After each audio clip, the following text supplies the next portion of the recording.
Creo que o principal que debe motivar aquel tipo de contratación é o interés xeral dos veciños de Mos e do Concello como tal.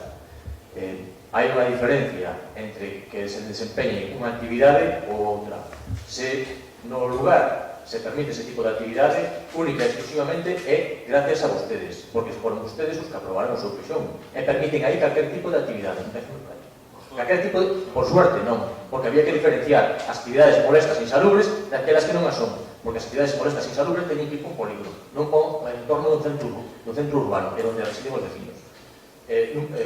Primeiro, respecto deste proxecto, deste expediente, respecto desta empresa concreta, Pescaderías Viguesas, únicamente se nos deu coñecemento na comisión que tivo lugar aí, se non por máis, 3 días.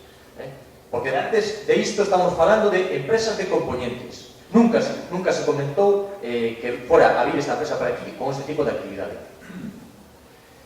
Vostedes non pensan que esta empresa se vai instalar no medio de dúas zonas urbanas e que os camións teñen que pasar por aí, sí ou sí, e que os residuos, igual que se xeran pola carretera do Berbés, cando pasan eses camións, se van a xerar por eses entornos urbanos. Iso vai ser unha auténtica pestilencia.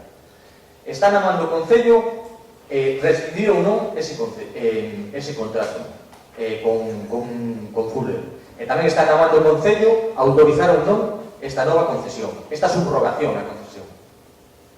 En calquer caso, no propio expediente non se cumplen ningún tipo dos requisitos que exixe a propia normativa. Non hai memoria justificativa, non hai memoria técnica, como decía o representante do BNG, non se sabe que tipo de actividade concreta, en que condicións, que tipo de instalacións se van a facer, que tipo de inversións, cantos traballadores se van a contratar. É un requisito obligatorio e non consta absolutamente nada. De feito, o expediente é unha auténtica atrapallada. Simplemente hai unha petición formulada pola actual concesionaria e a empresa que está interesada en subrogarse esa concesión. Se ustedes apelan a rigurosidade, pues por lo menos debían ter un expediente mínimamente formado, e non o teñen. Queren dar un cheque en blanco a unha empresa que non se sabe que é o que vai a traer para Mos e nas condicións nas que vai a traballar.